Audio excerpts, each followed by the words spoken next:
22 years ago, this week, we started filming this little old show called Holmes on the Hammer. I think we've just filmed something like our 1,860th episode. Whoa. I am really driven to the detriment of my own health. You do too much. Everyone has their different drivers. For me, it's not money. For me, it's making a difference. Well, he's encapsulated all this into 3 words. Be more dog.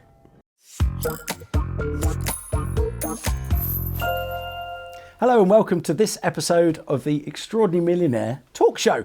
And it is with great pleasure I introduce my best mate and co-presenter of our TV show Property Mentors, Martin Roberts. Yay. Welcome to the show, sir. Thank you very much. You didn't tell me about this. Well, you know, We're going off and gathering fantastic information about people who've just done really well. yeah, that's why you're here. Why do you want to talk to me? Because you've done bloody brilliant.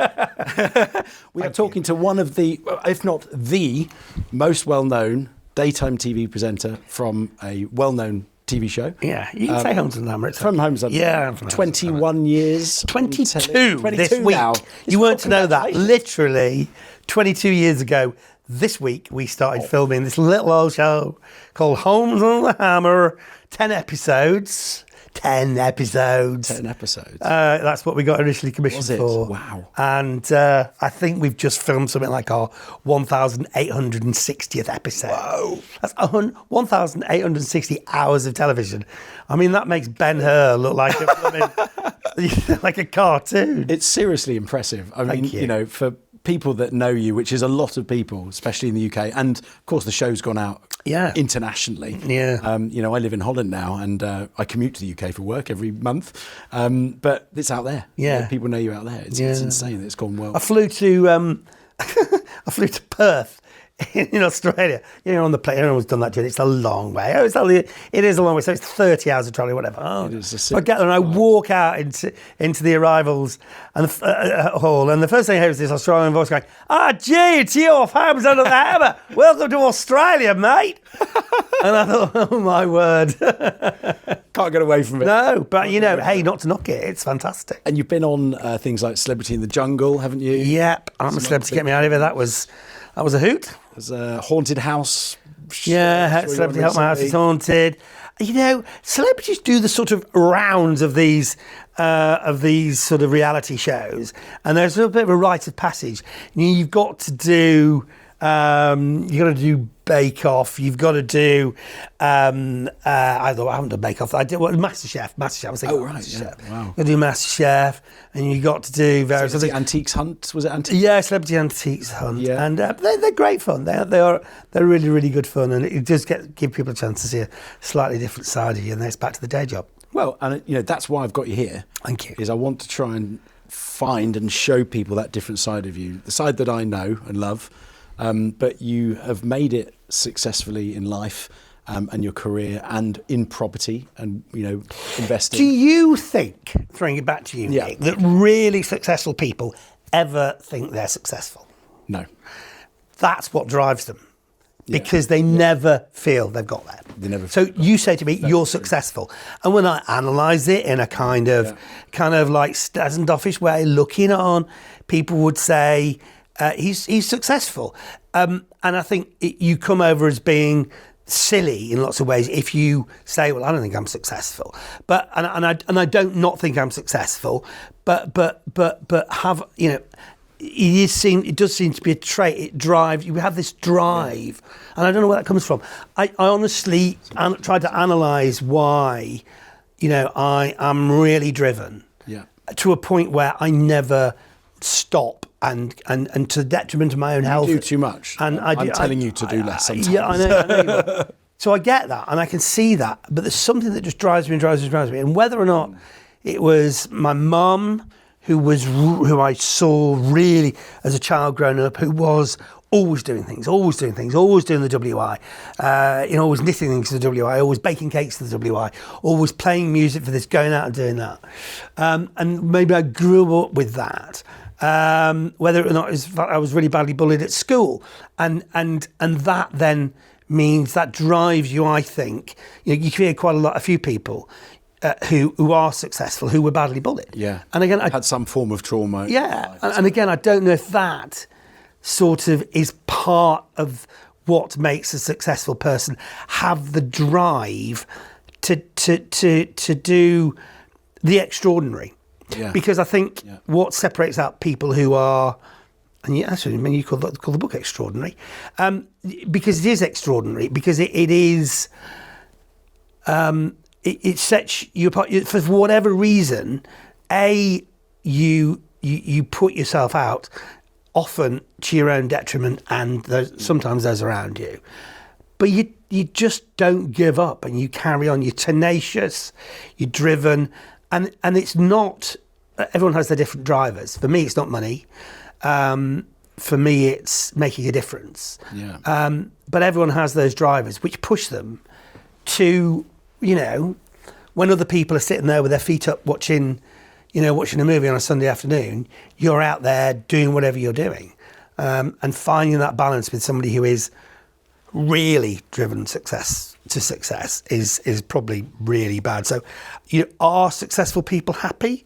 That's an interesting question, and I would say a lot of them aren't. Well, I would probably agree, and I think there are probably times of happiness and times of despair, and I think, the reason I wanted to share these books, from my experience, we've got the rock bottom paradox, which takes you from those low moments. Yeah. So I'm openly talking about my low moments in that book and how I've overcome them and the tools I've used to do that, through to the Extraordinary Millionaire, which is the top bit of fine tuning.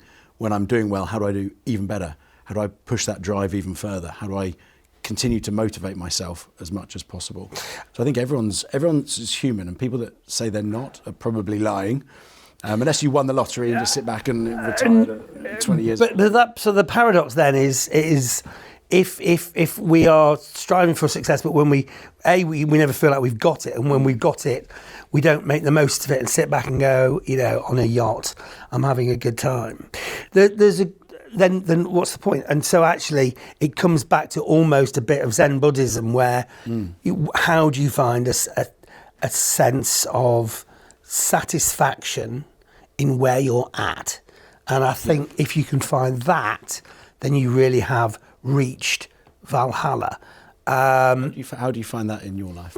So I know things that I like doing that I call my happy place. Yeah. Your form of meditation. My form of meditation.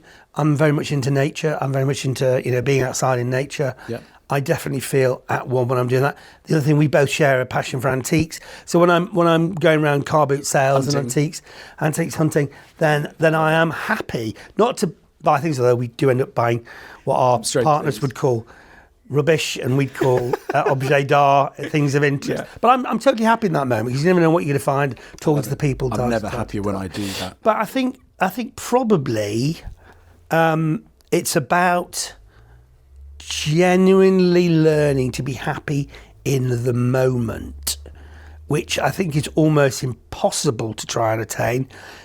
But somehow clearing your mind, I suppose it's meditation, I don't know what it is, where you are actually just in the moment happy. Look, there's a great, I don't know if you can find it, put it up on in the middle of this, but there's a fantastic picture, and it's got a guy sitting, it's shot from behind, sitting on a park bench, looking out at the view or whatever, and sitting by the side of him is his dog. And there's a speech bubble above the guy's head, and it's like must do the washing, must speak to the bank manager, must get a bigger car, must do this, that, and everything else. And the speech bubble above the dog's head is just the picture of where they are. Them sitting in that moment. Wow. The dog is happy. It's with its owner. And in fact, there is a very famous psychologist, and he's one of the top psychologists, and he's written tens of books. And one of his latest books, after he's distilled all his kind of knowledge and all the things he looked at about this, that, and everything else, and life coaching and all those kind of things. And in his book, which I understand is relatively new, where he's encapsulated all this into 3 words, his whole learnings of all his career, and it's be more dog. Because a dog is totally in the moment. Yeah, all the time. all the time. Wagging the tail. Yeah. Happy to see you, just giving, wanting cuddles, but also not thinking about what's happened. It gets over the fact it's been left for a while. It's over. It's into the moment. It's not to overthink it. Yeah, I mean, and so I don't know how we can be that because we're human beings and we're designed to think too much. You and I are both emotional people as well. People might not know that of us, but we get quite emotional from time to time, don't we? And we wear our heart on our sleeve. We do. And we get affected by certain things. But we also can get over those things quickly, and we can fine-tune our mind to be positive quite quickly and to continue on through adversity by taking action. Yeah. Mindfulness is the word you're describing, I think. Yeah. Being happy. Mindfulness, exactly. Dog happiness is mindfulness. He's mindful in every moment. Every moment. We have to find that mindfulness in some moments. Yeah. And try to find that as often as we can. Now, how that relates to, being successful, I'm not sure, but what it, points out is that you've got to, and we want people to be successful in their own way, but success has to be by your own set of rules.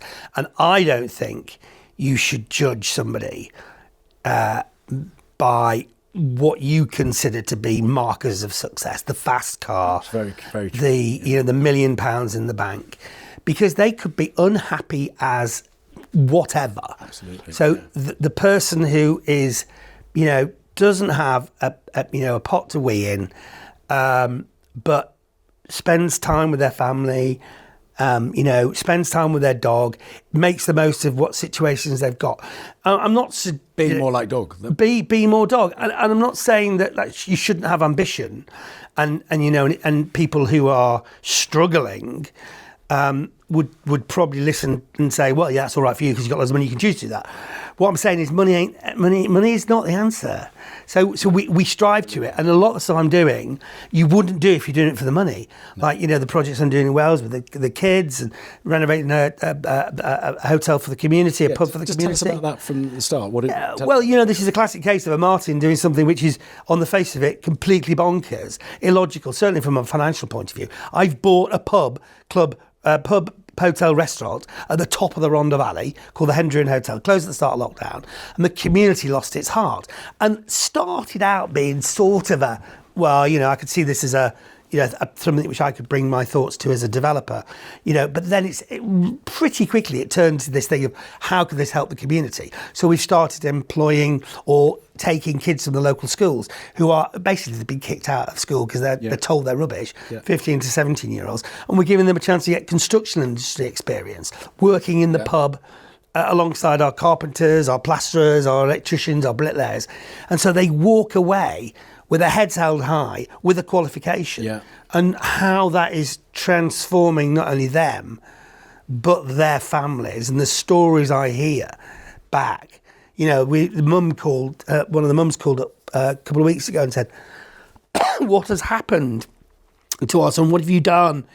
He's just cycled to his granddad's grave. He hadn't left the house for like 3 years. He's just cycled to his granddad's grave because he used to do a little bit of DIY with his granddad in his granddad's shed. And he wanted to tell his granddad about what he was doing at the Hendrian Hotel. Wow. We cannot thank you enough. He's talking about life and things he's doing around the dinner table. He's engaged. He's got purpose. So that, to me, is pretty priceless. Which is why whenever I hear about people doing voluntary work, and I have such admiration for the people you see doing stuff where they are literally doing it for nothing, but they can see the benefits that it has to people around them. So, whatever your driver can be. But having said that, if you can earn loads of money from using your skill set to go out and then earn loads of money, which you then donate, which you then use to do charitable things, which you use to do good. How much money does Bill Gates give away? Yeah, one of the biggest philanthropists in the world. Completely. So he's got his multi-billions. Yeah. But that enables him to have, the Bill Gates Foundation and do whatever he does. And that's one of, that's just one of hundreds of people. You hear Paul McCartney, he doesn't ever want credit for it. But we know that he gives away millions of his money to charities. People do good. And I think, you can make an impact on other people's lives, and that's a legacy. You dying with £1 million in the bank is not. No, exactly. Something you're a master at, which I think you kind of touched upon there, is building win-win relationships. It's something I talk about in the book. It's a common trait of successful people. You do it naturally, and that is putting people together. You're a master at finding opportunity for lots of people, and it's not selfishly for yourself. It's bringing communities together, bringing charities together, putting the heart back into an area that's depraved. I know you're part of the Rhondda Tunnel Society as well, which you can obviously mention a little bit about in a minute, but bringing that community aspect to help the community so that everyone prospers and gains and gets a positive feeling out of it, that's very powerful. And you're a master at that. So. Thank you. I mean, I am a bit puppy dog. I do go, what's going on here? What should we do? I want to do stuff and tickle my tummy and wag your tail. And I do need the tummy. You're being more like dog. I do need more tummy tickles. I guess what I'm a good communicator. I'm also quite good at gauging what are the barriers to things happening, and often that can be communication. I mean, the Rhondda Tunnel Society is a thing in point. For years, they've been trying to get the money. We've been trying to get the money. Well, I've been involved. I've been involved for 3 years. Yeah. So there's a tunnel that links the Avon Valley and the Rhondda Valley. It was there, closed in the 1960s. Used to take coal from the Rhondda Valley and coal mines in northern Wales, and used to take it down to the ports of Wales, so Port Talbot, Swansea. Closed at the start of lockdown and was just buried, basically. Tunnel buried, but you know what I mean. The ends were closed up, and we're trying to raise the money we need to reopen it. And if we did so, it would be the longest continually open walking and cycling tunnel in the world. Amazing. And it would have such a dramatic effect on tourism in the area. It would link these two valleys. It would link lots of tourism things that are going on in the area. It would just be amazing for the community and the wider regional area. And it turns out there's just this barrier. There's been this barrier about ownership, and that the British government want to sort of say, well, we'll give it to somebody, but the Welsh government are going, well, okay, yeah, but it's a liability. So I've come in and said, well, is there anybody else we can give it to? And so we've found this other charity that takes on these kind of projects. And so we're now negotiating with the English government to give it to this charity, right, who will then lease it to us so we can open it as a tunnel. And they're really good and skilled at these things. So and find a without any money having to be spent by anybody. Yeah. And it's just linking that thing, just seeing how things can happen that haven't happened. And I think being a little bit visionary in that kind of way is something you have, and I'd say I have as well. We seem to be able to see a little bit through the fog to what actually is the real problem here. And I think we can also, with a smile, take warring parties on both sides and just say, well, hang on a minute. I think we might be all wanting the same thing here, but we're all slightly kind of like arguing we shouldn't be. So, and we do it with such, a smile that people are initially angry, and they are then disarmed. So rapport, there's something I talk about in the book. Completely. You're talking about rapport. You've got the ability, and I believe I have to some degree, to go and build instant rapport with people and to find that win-win and to help people find their own path, because a lot of people don't have that ability to see the obvious answer that helps everyone, and they can be blinded by their views or distractions. It's a bit of a sideline, this one, but do you understand the concept of not praising people? Because it does seem to be that in most walks of life, people do not praise people. Yeah. And I don't understand why. If somebody's done a good job, you say, that was brilliant. Absolutely. Yeah. But it's like in lots of things I do it, I think it's really good. Nobody says anything. Now, is it because maybe I'm too needy, or is it because people are worried if they say, well done, you want more money? Is it because, why do people not praise each other enough? I think there's a huge amount of, and this is an interview about mindset. And I think people have got their own mindsets going on. There's a lot of stress in this world. I think maybe depending on the scenario, right? It depends if it's a business thing or if it's a personal thing. But well done means so much to anybody. Yeah, I mean, we all crave our parents to be proud of us, don't we? Yeah. That's really a fundamental feeling. And so throughout life, we go through wanting people to be proud of us. I know I do. Yeah, completely. And, I'm proud of you. Thank you. For what you've done. Thank you. I'm pleased you're here sharing that with us. Well, it's a pleasure. It's just as a sideline, but it just surprises me. Yeah, I think it's a deep subject. I would answer it by saying, have the strong enough mind to not be affected by the lack of other people's praise. Wow. Have the confidence, the positivity, the mindfulness to be happy to not require that, because people don't often give it. Well, no, it's true.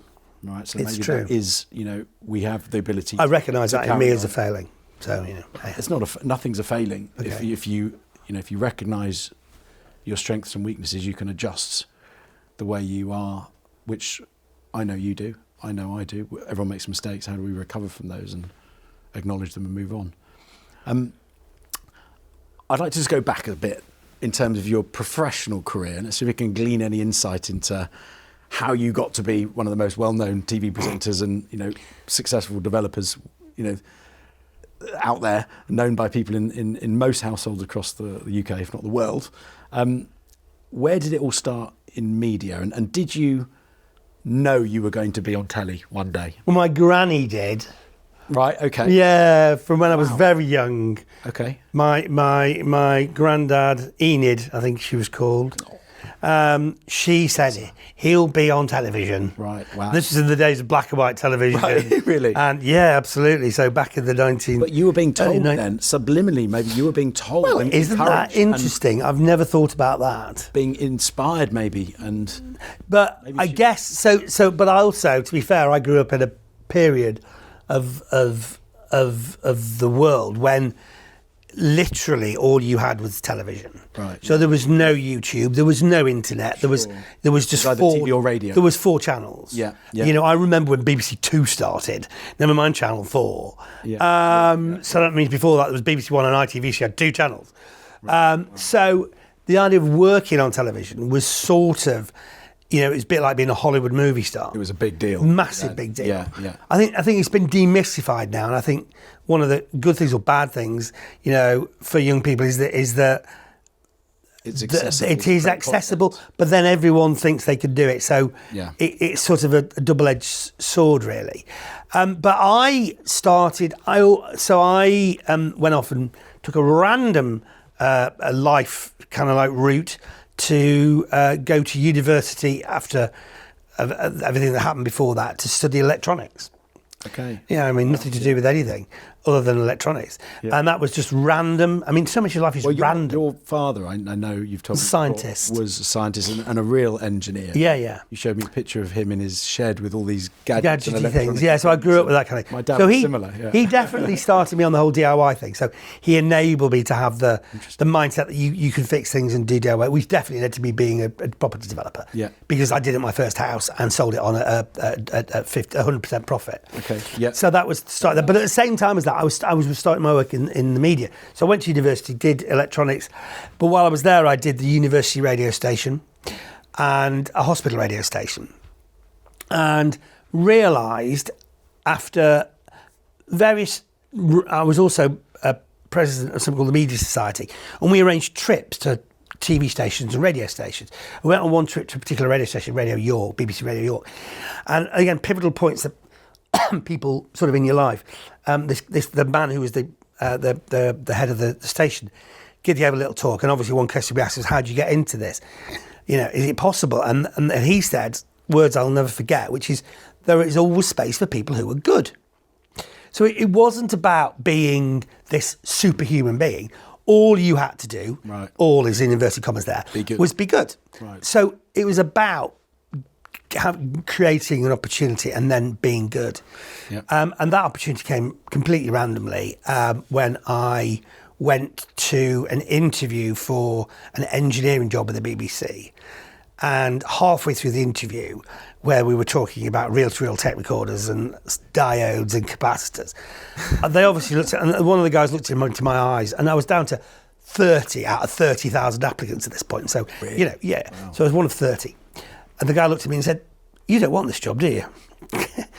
And I went, "You know what, actually, that's a trick question. Is this a trick question? No, I said, "Actually, you know what, I don't." He said, "You would have been on the other side of the camera, not fixing it." I went, "Yeah." And we all laughed. And that could have gone really badly, but we all laughed. Yeah. And he said, "Listen, on your way out, in the BBC foyer, there's an internal phone. Pick it up, dial this number. This is whatever his name is, the head of local radio. And he'll answer the phone because it's internal, and he'll think you're asking him out for a drink." Nice. So went down to reception, ding dong, hello, hi, I'm Martin, explain what happened. He said, "I'm just across the road, come and see me." Went to see him, and I got him in my first job working at BBC Local Radio, and I worked at Radio Merseyside, and then I worked at Radio Merseyside, then I worked at Radio Manchester, and then I worked at Radio Lancashire, and that was sort of like the break into media. And then the break into television came about as just the most random, unbelievable thing. And I don't know to this day what would have happened had I not been in this place at that time. And the most random things happened. I am literally in the BBC canteen in Oxford Road in Manchester, and the BBC shared, the television and radio studio shared the same building. Oh, wow. And I was kind of handy. It was self-service cafeteria, tray, Yep. walking down, blah blah blah. Yep. And as I was walking down, there was a dessert, and there was a lemon meringue pie, and it was phosphorescent yellow, like glowing. Woo, woo, woo. And I was just joking about it with the guy at the side of me, right? So, and I just sort of said, we were just laughing about this anyway. So as we were walking away, I just paid for my whatever. He said, "By the way, what do you do?" And I went, "Oh, I just work at local radio." And I was like, he said, "Oh, you ever fancy doing television?" I'm like, "No." He goes, "Oh, if you ever fancy it, Peter, 5th floor, give me a shout." I'm like, "All right, bye." Okay, so anyway, by the end of that day, my curiosity got the better of me. I rang reception. I said, "Is there a Peter on the 5th floor?" And they said, "Well, only Peter, the head of television." I'm like, "Oh." So I was literally in the queue Handy. at the service cafeteria, commenting on a piece of lemon meringue pie with a guy who heard out to be television. So I rang him up and he said, "No, look, I just thought you've got something that I can't explain it, but I just think you ought to, if you want to do some television, give me a shout." I said, "Well, you know what, great." So then I started doing a bit of kids TV. And so I did something called Up to You on the 8:15 from Manchester. That was my first TV experience. And then at the same time, I was still doing various other things. And I was working for a travel show on Radio 4, doing the radio things. I called Breakaway. And then I got on a trip with the producer of a show called Wish You Were Here, which was with Judith Chalmers and stuff like that. And he really liked the way I did things. And so I ended up being a travel journalist. So I actually presented Wish You Were Here for 8 years. And then that ended. And then 22 years ago, Holmes and the Hammer started. So when you look back at those little moments, Defining moments, but totally random. Yeah. And I guess if you're looking at what's important, it's making the most of those opportunities. And I think a lot of people have opportunities thrusted at them, but I think it's not making the most opportunity, making your own luck. Going back one stage. But how was if you're commenting on a lemon meringue pie lucky? You're in the building. I was in the building. I think it's making the phone call later that day. Making the phone call in the reception to get that first radio job. Yeah. Being in the building for the interview in the first place. Yes. So when people say, how do I get into it? It's really difficult because you say, well, actually, you're going to stand in a random queue and make a joke about lemon meringue pie. Yeah. But I think it's not that. It's about being open to the world around you. And I am also a bit of a believer in karma and the world and, putting things out there and positively. So we call it law of attraction. The law of attraction. I'm a total believer in the law of attraction. The guy in this thing years ago, do you remember a thing called The Secret? Absolutely, yeah. And Rhonda Bryan. I can't remember, but it was massive at the time. Say her surname. Almost to the point of being, is this a joke or is this real? But it wasn't. It was very much a thing. And one of the things that he had, one of the guys who's writing talked about very much in that, was the car park thing. And you have to visualise the car parking space in the most crowded. Yes, yeah. And then the car parking space turns up. And it's so funny. It really is. Law of attraction.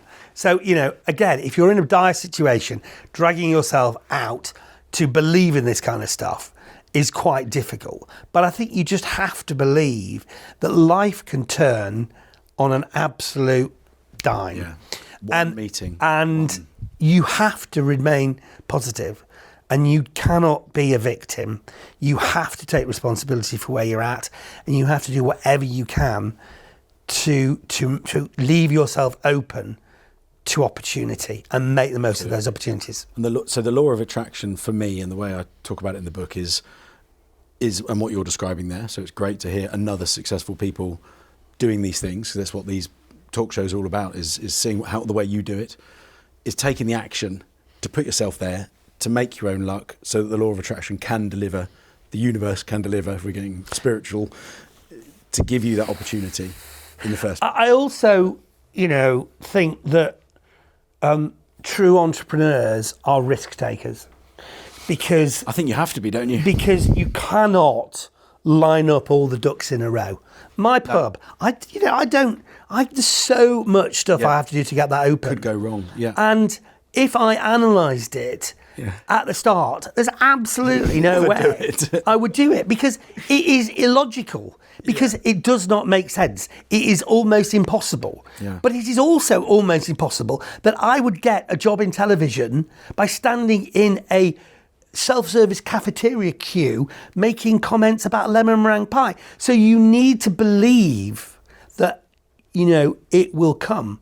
Now, so the balance... That's a vision then, is it? Again, we talk about visualization. You've got to visualize. I'll make it happen. I'll make it happen. Now, that could get you into trouble, and the those around you are picking up the pieces, and those around you who are maybe a bit more dotting of the I's, crossing of the T's will be ripping their hair out. But if it wasn't for visionaries, and it wasn't for extraordinary people, a lot of the things that are positive in the world wouldn't happen. I agree. Well, look, I think you are extraordinary. I think you've done an extraordinarily brilliant career. Thank you. It's a pleasure to know you and be your friend, and to do the things we do together in the property world. Yeah. And it's been a real pleasure having you on today and hearing your story and your journey from a different angle, because we normally hear about Martin Roberts, the property guy. I think, just to finish up, would you let the people watching know where they can perhaps donate to some of your charity causes? I know you've got your own foundation. Yeah. That'd be a good place to go if people want to support. Yeah, so if you just go on to martinroberts.co.uk, all the links are there, but there's also the Martin Roberts Foundation, which is linked to a children's book series called Sadsville that I've done in conjunction with the NSPCC. And then just visit the Hendruin Hotel, because the linking with children in the area, young people in the area, and positivity in that community, and also using it as a showcase for this idea of bringing, undervalued young people in, giving them an opportunity, and then letting them out into the world to do good. I think it's a real good showcase for that. So just come and visit the Hendruin and follow the journey of that on your YouTube channel. Yeah, on the YouTube channel, and also your name into YouTube, and you'll find that as well. Exactly. So really good content. Good. Brilliant. Well, thank you for coming on. Really appreciate it, sir. It's Pleasure. been an absolute pleasure as always. Hopefully you've enjoyed this episode of the Extraordinary Millionaire talk show. If you'd like to follow more, make sure you subscribe, hit the bell icon so you can be notified of new episodes coming up. And please comment and let us know your thoughts and any questions you've got. We'll try to answer every comment. See you on another episode very soon. Take care. Bye-bye.